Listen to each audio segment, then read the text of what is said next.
In the heart of southern Albania, where the Osum River winds through a deep mountain valley, there is a city that seems carved out of time itself. Its white houses rise like steps toward the sky, each one lined with rows of windows catching the light.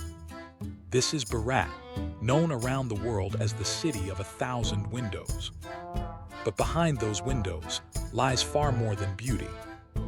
Berat is a living story of wars and peace, faith and tolerance, trade and survival, told across more than 2,400 years. If you like this type of content, please make sure to share and subscribe. The story of Berat begins long before Albania even existed. Archaeological discoveries on the castle hill show traces of Illyrian fortifications from the 6th century before Christ. This was the age of the Daceretii, one of the Illyrian tribes who built the first stronghold here. They called it Antipatria, the city of Antipater. By the 3rd century before Christ, Antipatria was already an important military and trading center, guarding routes that connected the Adriatic coast to the interior of the Balkans.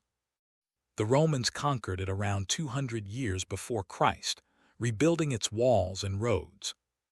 Under Roman rule, it became part of the province of Epirus Nova, and its strategic importance only grew. When the Byzantine Empire rose from Rome's eastern half, Berat became a fortress town on the empire's western frontier. In the 6th century after Christ, Emperor Justinian strengthened its fortifications, and the city became known as Pulcheriopolis, meaning the city of Pulcheria, the emperor's sister. High above the Osum Valley, Berat Castle or Kala still dominates the skyline. Its massive stone walls stretch nearly 1 kilometer around the ridge, enclosing what was once a small fortified city of its own. The current walls largely date to the 13th century, when Berat became the capital of the Principality of Arbanan, one of the first Albanian medieval states. From this hilltop, the rulers of Berat oversaw trade, diplomacy, and defense. Inside the castle, narrow stone streets wind past Byzantine churches, Ottoman houses, and ancient cisterns that once stored rainwater. Among the most famous landmarks inside the castle is the Church of the Holy Trinity, built in the 13th century with its cross-and-square plan and elegant brickwork, a masterpiece of Byzantine art. Another gem is the Onufri Museum, housed in the Cathedral of the Dormition of St. Mary. It celebrates Onufri, a 16th-century Albanian painter and priest whose icons are renowned for their vivid color and emotion. He created a pigment known as Onufri red, a shade so unique it's still unmatched today. Remarkably, the castle is still inhabited. Around 200 people live within its ancient walls, making it one of the rare European fortresses that remains a living neighborhood. Descending from the castle, you enter a town that feels like a painting brought to life. 2 old quarters, Mangilum and Gorica, face each other across the Osum River. Their white Ottoman-era houses rise in tiers, with hundreds of wooden windows staring at their reflections across the water. Built mostly between the 17th and 19th centuries, these houses belonged to merchants, craftsmen, and families who prospered under Ottoman rule. Each home followed a similar pattern: stone walls on the ground floor, wooden balconies above, and wide windows that let in sunlight and fresh air. From afar, these countless windows gleam in the sun, giving Berat its poetic name, the city of 1,000 windows. This architecture is more than decoration. It reflects balance and coexistence, homes designed for comfort, family, and hospitality, where light always finds its way in. In 2008, UNESCO inscribed Berat, together with Gjirokastër, on the World Heritage List, recognizing it as one of the best preserved examples of Ottoman urban architecture in the Balkans and a rare symbol of cultural harmony. Between the 2 hills flows the Osum River, calm and silver in summer, fierce and brown in winter. The Osum begins high in the Tomorr Mountains and runs for about 160 kilometers, eventually joining the Semen River before reaching the Adriatic Sea. For centuries, the Osum gave life to Berat. Its waters powered mills, irrigated crops, and supplied drinking water to the town. Merchants once used wooden rafts to transport goods downstream toward the coast. But the river could also be dangerous. Historic floods, including major ones in the 20th century, damaged bridges and riverfront houses. Still, the people of Berat rebuilt each time, adapting their homes and riverbanks to withstand the current. One of Berat's most iconic sites is the Gorica Bridge, originally built of wood and later reconstructed in stone in 1780. With its 7 graceful arches, it connects the Christian quarter of Gorica to the Muslim quarter of Mangalam, a perfect symbol of unity across faiths. To the east rises Mount Tomorr, a massive limestone mountain reaching 2,416 meters above sea level.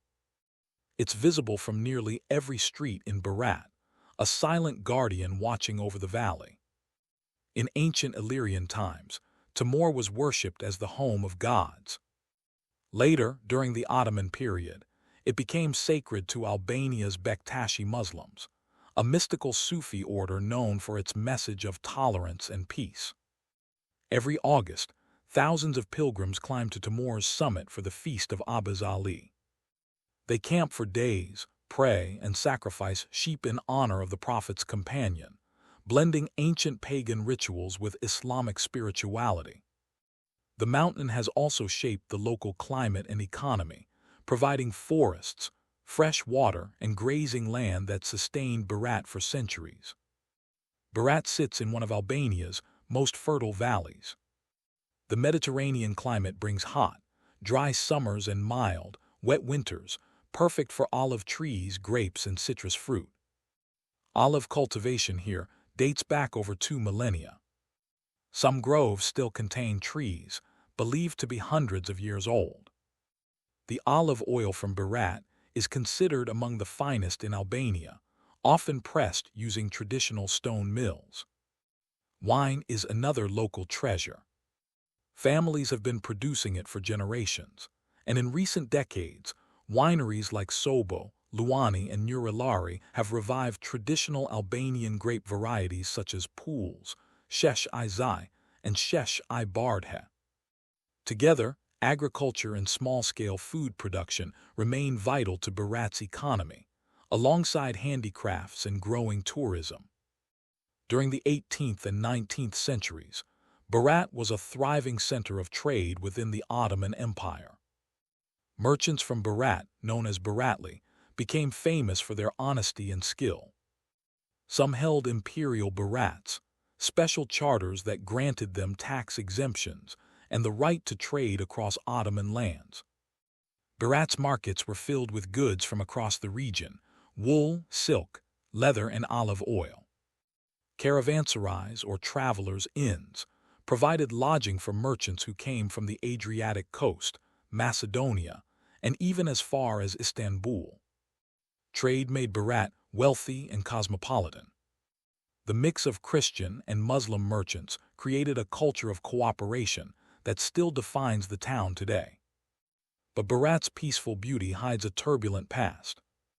It was besieged by the Normans in the 11th century, by Serbian forces under King Stefan Dušan in the 14th, and later fought over by Venetians and Ottomans.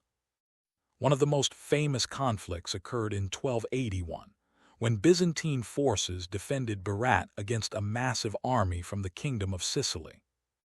The Byzantines won, a victory so important that it preserved their rule in Albania for another century. In 1417, the Ottomans captured the city and ruled it for nearly 500 years. Later, during World War II, Berat was occupied first by Italian forces in 1939, then by German troops. In 1944, it became the temporary headquarters of Albania's new communist government led by Enver Hoxha. Each time, Berat recovered. Its people rebuilt their homes, preserved their traditions, and continued to live side by side in peace. Today, Berat is home to about 60,000 residents. It's both a living city and an open-air museum. Children play in courtyards that are centuries old. Farmers bring olives and grapes from nearby villages. And visitors walk the same cobblestone paths that Illyrian warriors, Byzantine soldiers, and Ottoman traders once traveled. Berat continues to grow, balancing modernization with preservation. Efforts supported by UNESCO and Albanian heritage agencies focus on restoring traditional houses, improving water systems, and protecting the Osum River from pollution. When the sun sets over the valley, the windows of Mangilum glow gold, reflecting in the river below. Church bells and the call to prayer rise together, a sound unique to Berat, where different faiths have coexisted for centuries. Berat isn't just a city.